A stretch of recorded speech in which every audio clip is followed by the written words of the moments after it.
Aquí leen el nombre de Adán. Eh, Ese es un debate moderno, un debate moderno que continúa afectando la salud de la iglesia cuando llegamos a negar la historicidad de Adán y comienzan a haber grietas en el fundamento de nuestra fe porque vamos a leer la escritura de una manera diferente. Entonces, ese es un debate moderno, contemporáneo, en denominaciones se marca y se habla, y muchos dicen que la ciencia ha sugerido que Adán y Eva no fueron personas reales, que fueron solo símbolos, así como muchas caricaturas, eh, símbolos de otras religiones, de historias, dicen, no, Adán y Eva solo son eh, imágenes, símbolos religiosos. Pero rápidamente nos damos cuenta, como gente que está estudiando ser fiel a su palabra, que una iglesia que comienza a dudar de Adán termina dibujando mucho más personajes en el pasado. Cuando creemos que Adán es ficticio, comenzamos a inventarnos muchas cosas en el Evangelio. La enseñanza de la reformada nos enseña algo. Desde los puritanos en Westminster, todos han confesado una realidad. Adán fue un individuo histórico, creado por Dios, puesto en pacto con Dios y constituido cabeza representativa de toda la humanidad. Así se afirma en la vida reformada. Cuando leemos Génesis, vemos a Adán como una persona que ha sido creada por Dios. La ciencia dice, no. Adán es conceptos, piezas esenciales de una imagen creada por una religión que desea tratar de manipularlos de diferentes maneras. Pero Adán no es un mito. Adán en la palabra es introducido como el primer hombre, como el portador de la obra de pactos, y como el portador del pacto de obras. Y eso es importante para nosotros. Perdemos muchas cosas rápidamente si ignoramos a Adán. Si Adán no fue histórico, entonces el pecado original no sucede. Si Adán no fue histórico, entonces la muerte y el pecado ya no es introducido por un solo hombre. Si Adán es histórico, Cristo no puede ser el segundo Adán. Entonces rápidamente comenzamos a darnos cuenta que necesitamos una teología reformada y necesitamos una teología del pacto, porque si somos gente dispensacional, entonces no necesitamos a Adán porque él no tiene propósito en nuestras vidas. Pero como gente de una teología del pacto nos damos cuenta la necesidad de que creamos la palabra como la palabra se ha explicado. Cuando leemos a Pablo, dice Pablo que Adán es tan real como Cristo. Así como Adán peca, Cristo nos salva. Para Jesús, Adán era tan real como el diseño del matrimonio. Dice, porque Dios creó al hombre y a la mujer, al primer hombre, a la primera mujer, a Adán y a Eva, como el símbolo de aquellos que iban a tener que entrar al matrimonio. Cuando vemos la confesión de fe, Adán es tan real como la caída. Sin Adán no hay pecado, sin Adán no hay una ruptura entre nuestra relación con Dios. Así que como reformados somos llamados a confiar en la palabra de Dios. Somos llamados a decir, Adán existió, Adán pecó, Adán representó a la humanidad y todos caímos con él. En Adán todos morimos. Pero en el segundo Adán, en Cristo, somos vivificados. Entonces es importante que nosotros reconozcamos que hay una lucha que busca tratar de hacer de Adán una figura no verdadera. Porque si logramos decir, ok, Adán no es verdadero, entonces abrimos la puerta para el error. Cuando una iglesia latina vive con culpa, rupturas generacionales, tentaciones persistentes, heridas familiares, disfunción en medio de sus vidas, vergüenza, la doctrina del primer Adán es muy importante en nuestras vidas. Porque si le hablamos a la gente de un Adán que era el mejor hombre creado y aún pecó y rompió una relación con Dios, Podemos apuntarle a una comunidad que vive en ese quebrantamiento y decirle, pero Dios en su fidelidad nos envía al segundo Adán para restaurar nuestras vidas.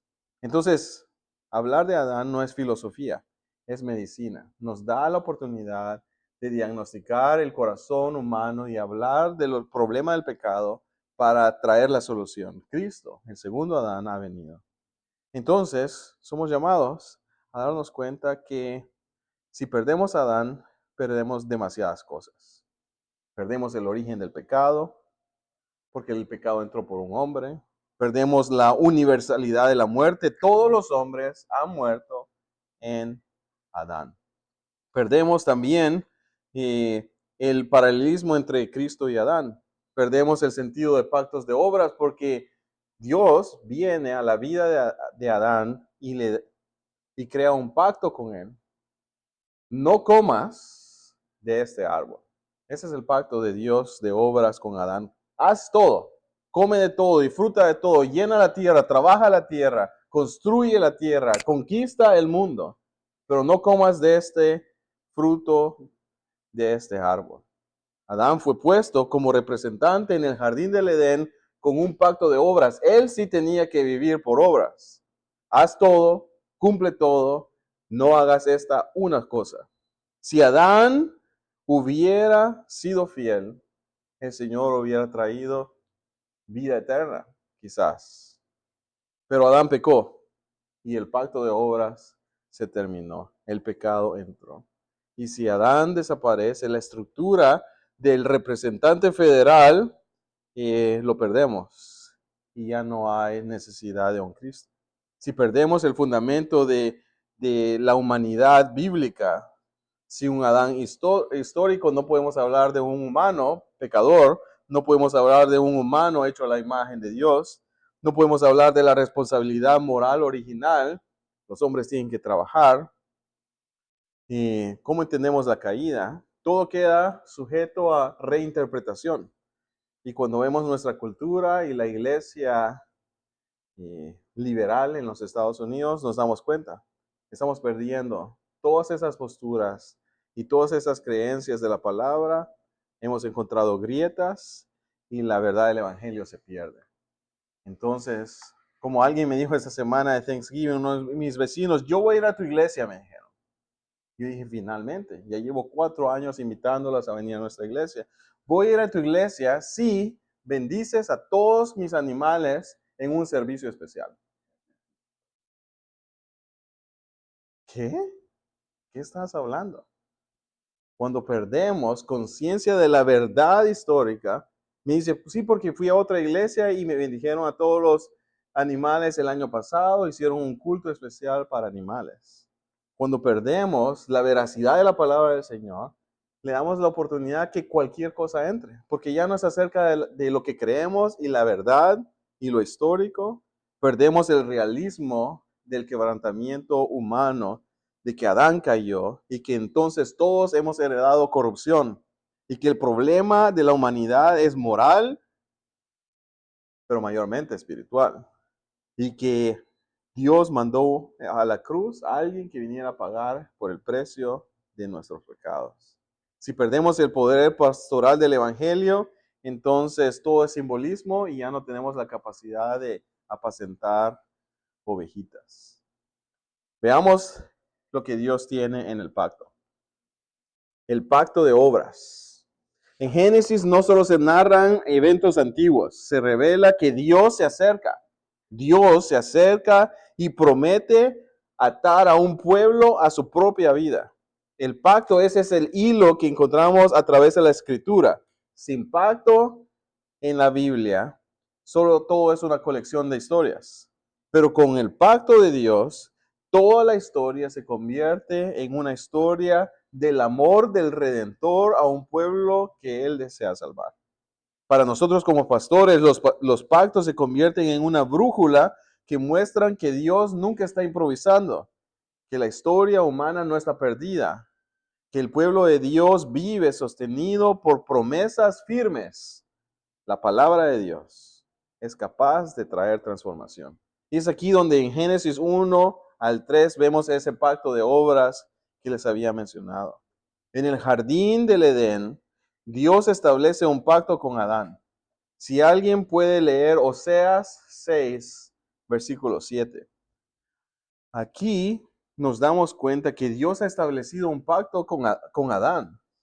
Y es importante, alguien lo puede leer. Ellos, cual Adán, traspasaron el pacto, allí prevaricaron contra mí. Oseas confirma que Adán recibió mandamientos, que Adán había recibido una vocación de trabajo, que Adán había recibido una prueba a cumplir.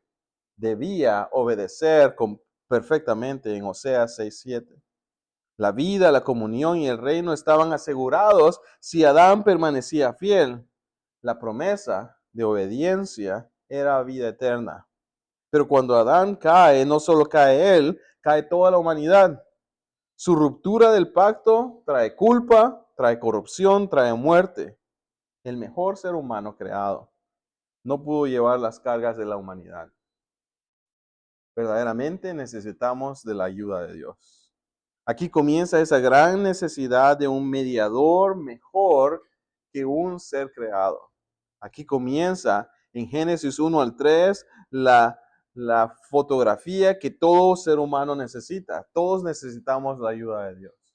Todos necesitamos que el Señor se aparezca en nuestras vidas y nos indique cuál es el camino a la vida. El segundo pacto que encontramos en Génesis es el que encontramos en Génesis 3:15. Porque en medio del pecado que entra cuando Adán y Eva pecan, entra la necesidad del juicio. Cuando Adán y Eva pecan y rompen ese pacto de obras que Dios les había dado, nace la primera chispa del evangelio. Dios habla inmediatamente. No los mata y los condena y los destruye. Inmediatamente Dios habla y dice, pondré enemistad entre ti y la mujer. Él te herirá la cabeza y tú le herirás el calcañar. Eso no es poesía abstracta, es un anuncio. Dios, dentro de la historia, no va a permitir que la humanidad sea destruida por el pecado. Ese es el Dios de la gracia que nosotros tenemos. Él promete una simiente, Él promete que habrá descendencia de Adán y Eva que han pecado. Él promete que habrá una batalla entre el Señor y el que ha traído el pecado. El Señor promete que habrá una victoria, que habrá un redentor capaz de deshacer la obra del enemigo que acaba de ser introducida.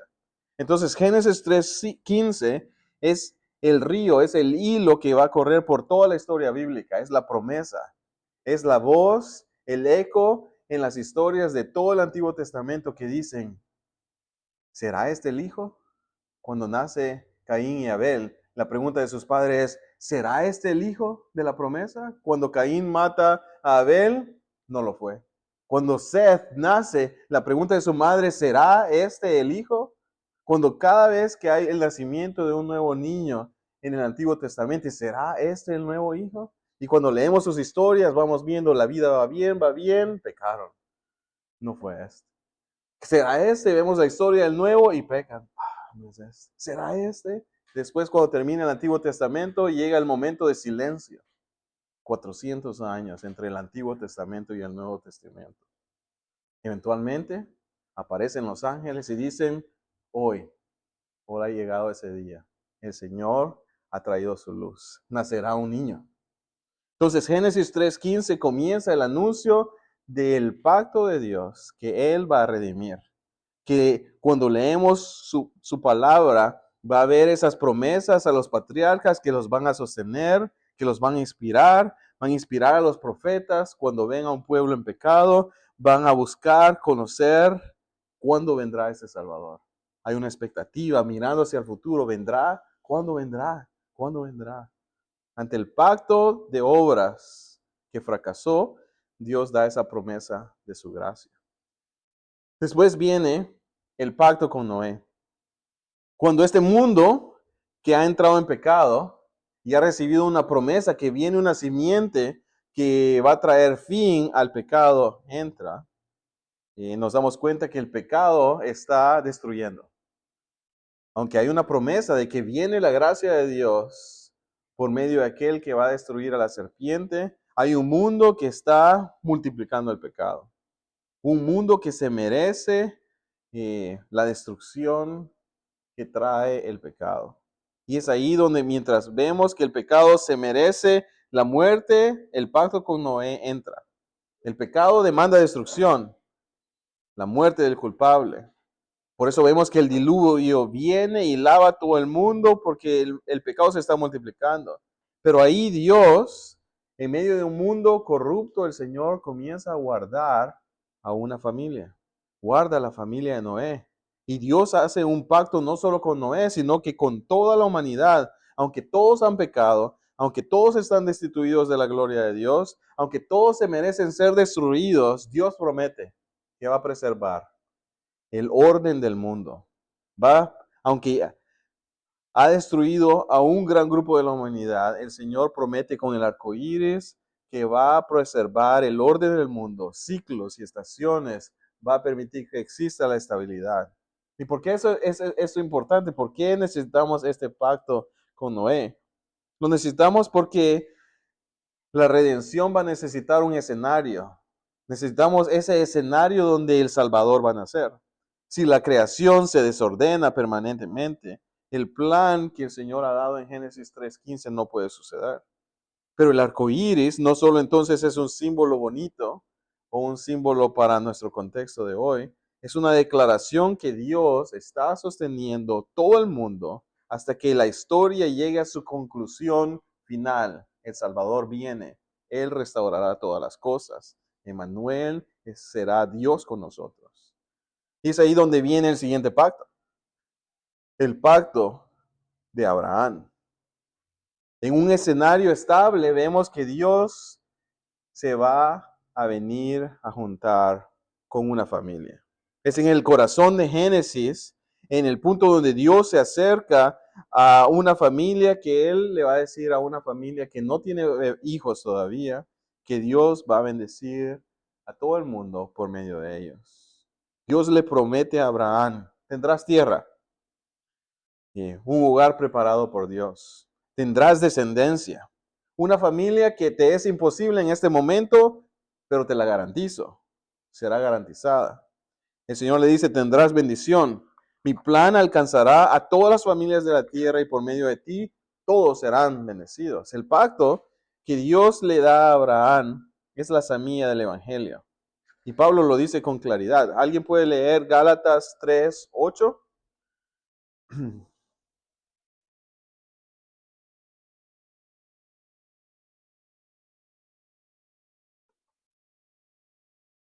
Y la Escritura, previendo que Dios daría a los gentiles por la fe, anunció de antemano las buenas nuevas a Abraham diciendo, en ti serán benditas todas las naciones.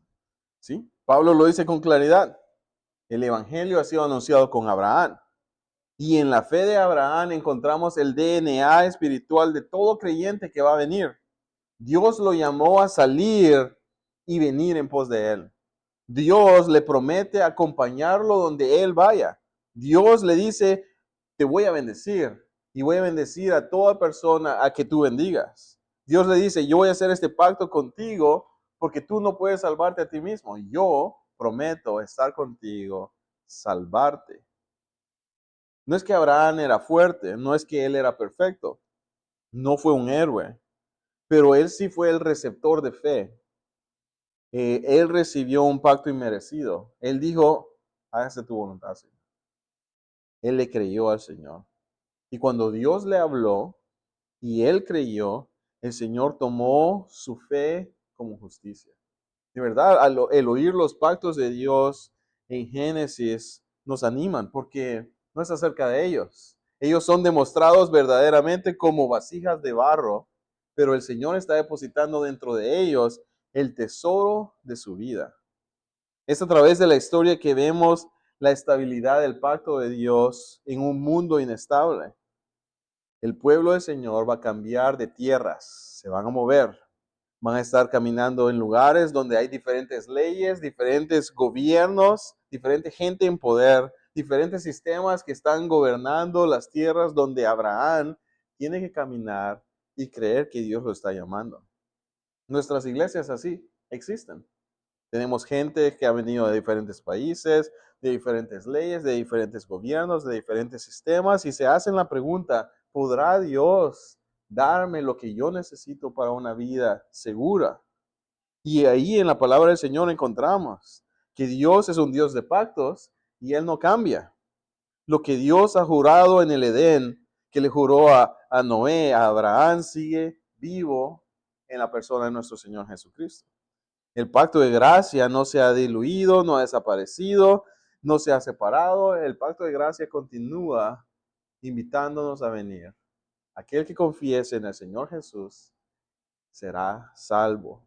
Él y su casa. Somos llamados a ser gente de pacto, que cree que su palabra es verdadera para nosotros, que la vamos a amar, que vamos a correr en pos de Él, que va a ser nuestra ancla hacia la eternidad segura. Y por eso vamos a decir, yo y mi casa le serviremos al Señor. Yo y mis hermanos y mis tíos y mis familiares y mis vecinos y mi iglesia. Y cada persona que yo me encuentre, voy a depositar lo que el Señor me ha dado. Es ahí donde la vida del pacto es una verdad que se convierte en combustible espiritual.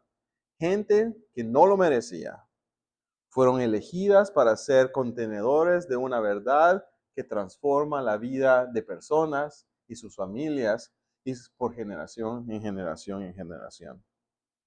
Es ahí donde somos recordados que Dios da un pacto y sigue caminando con ellos.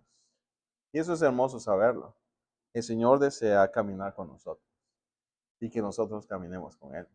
Y que cuando vemos gente alrededor sin rumbo, sepamos, existe un Dios con rumbo y propósito y los podemos invitar a ser parte de nosotros.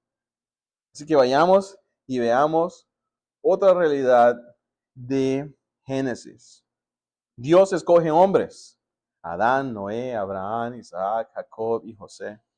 Génesis no es para que miremos un museo de héroes, pero el Señor sí quiere que miremos a los hombres y a los caracteres que aparecen en su escritura como peregrinos en necesidad de un hospital y Dios se ha aparecido para restaurarlas. Ninguno de estos hombres en sí mismo es digno por sí mismo. Todos cojeaban, todos pecaron, todos temían, todos tenían fallas, todos fueron alcanzados por la gracia del Señor.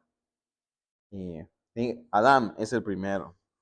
Ese hombre cayó, pero aunque cae, el Señor lo busca.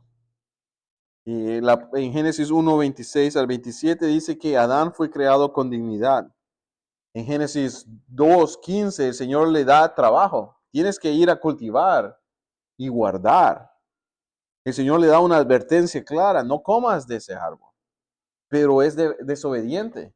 Y debido a su desobediencia, el pecado entra y se llena su vida de vergüenza. Pero en Génesis 3:9, algo inesperado sucede. Aunque él ha pecado, aunque él ha no cumplido la ley del Señor, ¿sabes qué hace Dios? Lo busca. Y en Génesis 3:9, Dios viene y dice: ¿dónde estás? Yo estoy buscándote. Aunque él cayó, el Señor lo busca. El Señor le da a él la promesa, a su casa, a este hombre pecador, a esta familia familia perfecta, podríamos decir, que lo pierde todo. El Señor le da la promesa del Redentor. Adán corre y se esconde, pero Dios lo busca. Y esa historia es importante para nosotros porque muchas veces vivimos de esa manera. Nos sentimos listos, preparados, capaces, pero muchas veces fallamos. Y en la misericordia del Señor, el Señor no nos deja en nuestras fallas, sino que constantemente viene y nos encuentra. Así que cada vez que nosotros o nuestra comunidad se siente indigna, en necesidad de esconderse, el Señor nos recuerda en la vida de Adán que Él va y los busca y los llama. ¿Dónde estás? Hay una promesa de un Redentor. No es lo mismo, es un hombre justo y es escogido. Todos los demás y todas las demás familias se van a ir en la inundación y él es un hombre justo. Hay corrupción universal en Génesis 6, haya gracia ante Dios en el versículo 8, Hay obediencia en medio de la burla, el mundo se está burlando, que estás construyendo. Hay un nuevo comienzo cuando el arca finalmente aterriza y las aguas bajan, pero inmediatamente, en un mundo donde todos los malvados y pecadores han muerto, cuando el arca es abierta, lo primero que hace es ponerse borracho. Y hay una caída vergonzosa. Y aunque hay una caída vergonzosa y comienza una nueva simiente de Cam que ha sido maldecida porque ha pecado, acaban de salir de un arca donde han sido guardados y el pecado entra, pero en Génesis 9 la bendición continúa. La promesa de Dios no se ha acabado. Aunque es un hombre justo y tropieza, la bendición del Señor continúa. Aunque Noé fue justo y cayó, Dios no desecha a los que tropiezan. Los invita a volver a obedecer. Y este es un mensaje que nosotros necesitamos y nuestra comunidad necesita.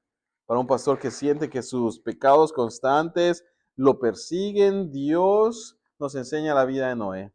Aunque peca, aunque hay consecuencias debido a su pecado, el Señor lo restaura y le da un pacto para que continúe viviendo en la búsqueda de la perfección, en la búsqueda de la santidad. Lo vimos con Abraham.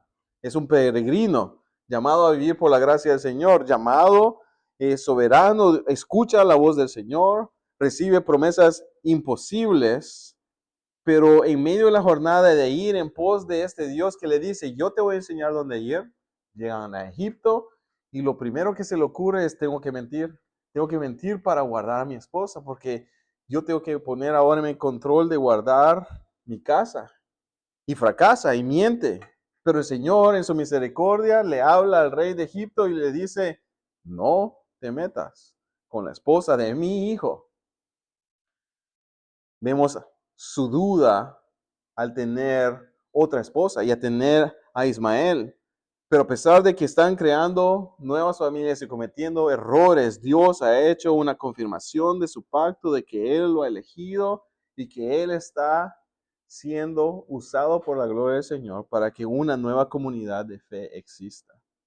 El Señor le demanda una prueba de fe, de sacrificar a su propio hijo. Y ahí el Señor ha estado trabajando tanto en su vida que Él sabe que aunque este joven muera, va a resucitar. El Señor toma su fe como justicia.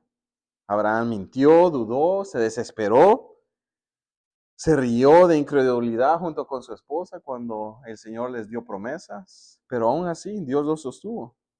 Este es el padre de la fe, no porque era perfecto, sino porque el prometedor de las promesas de pacto con él es perfecto. Un pastor, un líder que enfrenta muchas emociones en medio de nuestra comunidad, que tienen logros y tienen fallas. Muchas veces se hacen la pregunta, ¿cómo es que el Señor va a estar en mi vida si le estoy fallando tanto? Nos damos cuenta que Abraham es una brújula. La fe no es un logro que alcanzamos y ya se terminó. Es siempre un regalo de Dios constante. Nos está llamando a vivir junto a Él. Lo vemos en Isaac. Ese es un joven bien silencioso. No tenemos mucho de lo que él habla y lo que él dice, pero Dios es muy fiel con él. Vemos cómo Dios lo llama a ser un hijo imposible. Sus papás no podían tener hijos y Dios se los da a sus papás. Dios lo protege cuando su papá tiene que cumplir el llamado de quitarle su vida. Pero Dios lo prospera en Génesis 26 y Dios renueva su pacto con él. Y su gracia, la gracia de Dios es demostrada en su vida. Isaac no tiene grandes discursos en las escrituras, no vemos que conquista nada, que pelea nada, no lidera ninguna guerra, simplemente está caminando con Dios, descansando en Él. Y lo único que sabemos que Él hacía es que cavaba pozos, buscaba agua viva. Y muchos pastores necesitan saber que nuestras vidas cristianas pueden ser así. Quizás somos llamados a cavar pozos para que la generación encuentre agua viva. Quizás muchos no van a conocer nuestro trabajo, pero aquellos que conozcan el agua viva en el silencio de nuestros ministerios van a encontrar algo que les va a dar esperanza para el resto de sus vidas. Génesis dice de Isaac. Dios hace historia con vidas quietas y vidas silenciosas. Su hijo, Jacob, es un engañador. Él le gusta engañar, le gusta creer que es acerca de él. Engaña a Esaú, engaña a Isaac, pero Dios se le aparece en el camino. Trató de engañar a Labán y algo va a suceder. Dios no va a dejar que los hijos de la promesa se alejen de él. Dios va a luchar con Jacob y Dios le va a cambiar su nombre. Dios va a venir a renovar el pacto en la vida de esta persona, aunque Jacob es un desastre moral, es un manipulador, impaciente, inquieto, Dios lo persigue y lo quiebra para que él reciba la bendición de Dios. Y ya no viva una vida de Jacob, sino que viva una vida como Israel, la promesa de Dios siendo cumplida en la vida de él. Nosotros siempre vamos a batallar con nuestro carácter, con el carácter de nuestras personas, pero Dios nunca viene a cancelarnos, Dios viene a transformarnos. Y Él hace la tarea y Él camina junto a nosotros en el proceso de nuestra santificación y la jornada de nuestra vida hasta que le conozcamos. Y si tiene que doblar nuestras caderas, lo hará, para que nuestro nombre ya no sea el en el que nosotros confiamos, pero el que Él nos ha dado. El último hombre que vemos aquí es José. Vemos cómo en medio del sufrimiento Dios comienza a salvar. La familia lo rechaza, pero quizás se lo merecía. Quizás era un joven imprudente hablando de los sueños y yo voy a ser mejor que todos ustedes. La cosa es que la familia lo rechaza y eso lo lleva a vivir en esclavitud y él es muy fiel en la esclavitud y está sirviendo, pero viene la oposición, injusticia, prisión. Y ahí en medio de la prisión, Dios está trabajando en su vida. Dios le ha dado dones y talentos que necesitan ser formados. Y ahí en la prisión, Dios le va a enseñar a depender en la voz del Señor, a interpretar la palabra del Señor y los sueños que Él va a escuchar. Y ahí en prisión, experimentando injusticia, aun cuando el copero se le olvida que hay un hombre que ha respondido a sus sueños, Dios lo va a exaltar inesperadamente. Y esa exaltación que Dios trae a su vida le permite a José tener en su corazón una condición de perdón. Y vemos cuando le habla a sus hermanos, todo lo que ustedes han hecho, que fue malo, el Señor lo ha usado para mi bien. José es un modelo en Génesis para que nos demos cuenta que nuestra comunidad que se ha sentido traicionada, desplazada, vendida, olvidada, Dios es capaz de levantarnos de cualquier lugar. Y no hay ningún lugar donde el Señor nos deja abandonados. El Señor es capaz de agarrar nuestro sufrimiento y convertirlo en salvación. Y la historia de José es un espejo para nuestras vidas porque siempre hay dolor. En medio de una comunidad inestable, siempre hay dolor. Siempre hay gente sufriendo y somos llamados a recordarle en la palabra del Señor que el Señor ve el sufrimiento, pero que el Señor desea utilizar gente que camina en pos de Él. Entonces hay hombres en Génesis que no son esculturas de bronce, no son figuras míticas, son almas rotas, encontradas por un Dios fiel. Y en cada uno de estos encuentros vemos el reflejo de la historia. Hay luchas, hay dudas, hay tentaciones, hay lágrimas, hay milagros, pero Dios, el Dios de pacto, está visitando constantemente a su pueblo.